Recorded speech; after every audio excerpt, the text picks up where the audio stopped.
Shankar IAS academy 19 ஆண்டுகள் பயணத்தில் 2200க்கும் மேற்பட்ட IAS IPS மற்றும் குடிமைப்பணி தேர்வாளர்கள். உங்கள் IAS IPS கனவை நிஜமாக்க உடனே 7677666266 என்ற எண்ணிற்கு கால் செய்யவும். ராமர் கோயில் திறப்பு விழா முடிந்த பின் மீண்டும் ஸ்ரீரங்கம் ரங்கநாதர் கோயிலுக்கு வர பிரதமர் நரேந்திர மோடி விருப்பம் தெரிவித்துள்ளார்.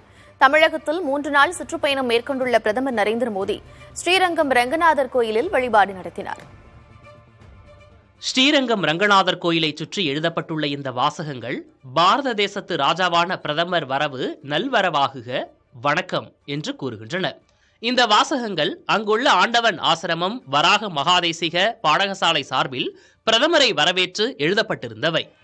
அயோத்தியில் ஜனவரி 22ஆம் தேதி ராமர் கோவில் திறப்பு விழா நடைபெறும் நிலையில் அதற்கு முன்பாக ஸ்ரீரங்கம் ரங்கநாதர் கோயிலில் அவர் சாமி தரிசனம் செய்தார்.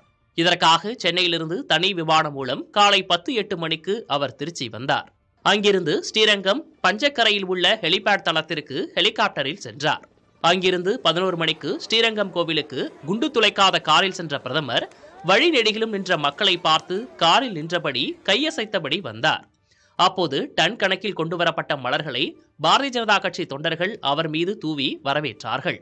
கோயிலில் பிரதமருக்கு தலைமை அர்ச்சகர் சுந்தர் பட்டர், ஹரிஸ் பட்டர் ஆகியோர் தங்க குடத்தில் பூரண கும்ப மரியாதை வழங்கி வரவேற்றனர். கோயில் யானை ஆண்டாளிடம் ஆசி பெற்ற பிரதமர் மோடி தாயார் ரங்கநாதர் சன்னதிகளில் சுவாமி தரிசனம் செய்தார். உற்சவர் நம்பெருமாளை வணங்கி துளசி தீர்த்தம் பருகிய பிரதமருக்கு சடாரியை தலை மற்றும் புஜங்களில் வைத்து ஆசி வழங்கப்பட்டது. அயோத்தி கோயில் திறப்பு விழாவுக்கு பின் மீண்டும் ஸ்ரீரங்கம் வர பிரதமர் விருப்பம் தெரிவித்ததாக சுந்தர் பட்டர் தெரிவித்தார். இந்த ரங்கநாத சுவாமி ராமனுக்கு மட்டுமல்ல, அவ அப்பா தசரதன், அந்த சூரியவம்சத்து ராஜாக்கள் அத்தனை பேருக்கும் குல தெய்வம். நீண்ட நாளைக்கு அப்புறம் ஒரு மகா சம்பரோஷம். இந்த சம்பரோஷம் எந்த விதமான விக்னங்கள் இல்லாம இந்த ஆரம்பிச்ச காரியங்கள் நல்லபடியா முடியணும்னா அதுக்கு முதல்ல குலதெய்வத்து வழிபாடுன்னு சொல்லுவா. அதுல நமது பாரத பிரதமர் இங்க வந்து தான் அந்த பெருமாளுக்கு நன்றி சொல்லி இந்த கைங்கரியங்கள் நல்லபடியா முடியணும்னு பிரார்த்தனை பண்ணிட்டார். அதுபடி பெருமாள் சந்தை உற்சவர் சேவிச்சார், பெரிய பெருமாள் சேவிச்சார், தாயார் சந்தி இதெல்லாம் சேவிச்சுட்டு ஆச்சாரியன் சொல்லுவோம். ராமானுஜர் நம்ம ஜெகதாச்சாரியன், அந்த ஜெகதாச்சாரியன் ஆச்சாரியனுடைய அனுகிரகத்தோட அவர் வெளியில சந்தோஷமா போனார். சீக்கிரம் இந்த சம்பரோஷம் முடிஞ்சு அடுத்த தடவை வரத்துக்கு பெருமாளை நான் பிரார்த்தனை பண்ணிக்கிறேன்னு சொல்லி ஒரு நன்றி சொன்னது எனக்கெல்லாம் என் லைஃப்லேயே வந்து ஒரு மறக்க முடியாத ஒரு நிகழ்ச்சியாக நான் கருதுறேன்.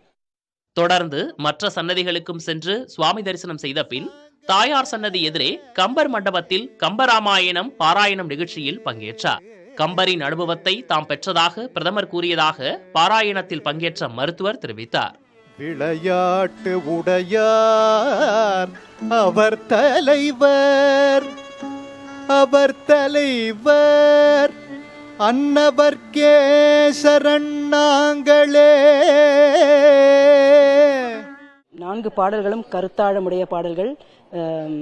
முக்கியமாக மும்மைசால் உலகுக்கெல்லாம் மூல மந்திரத்தை முற்றும் தம்மையே தமர்க்கு நல்கும் தனிப்பெரும் பதத்தை தானே இம்மையும் எழுமை நோய்க்கும் மருந்தினை ராமனென்னும் செம்மை செயர் நாமம் தன்னை கண்களில் தெரிய கண்டார்ங்கிற பாடலை மிகவும் ரசித்து கேட்டார். தமிழ்ல சொல்லி ஆங்கிலத்தில் மொழிபெயர்த்து நிறைய முக்கியமா என்ன சொன்னார்னா, அந்த அனுபவம் எனக்கு கிடைச்சது அப்படின்னாரு. கவிஞனுடைய அனுபவம், எந்த அனுபவத்தில் கவிஞன் கவிதை எழுதினாரோ அந்த அனுபவம் எனக்கு கிடைச்சது அப்படின்னாரு. பகல் 12:50 மணிக்கு ஸ்ரீரங்கம் கோயிலிலிருந்து புறப்பட்ட பிரதமர் காரில் ஹெலிபேட் சென்று பகல் 1:15 மணிக்கு ஹெலிகாப்டரில் ராமேஸ்வரம் புறப்பட்டு சென்றார். பிரதமர் வருகைக்காக கோயிலில் மலர்பந்தல் அமைத்து அனைத்து சன்னதிகளும் வண்ண மலர்களால் அலங்கரிக்கப்பட்டிருந்தன.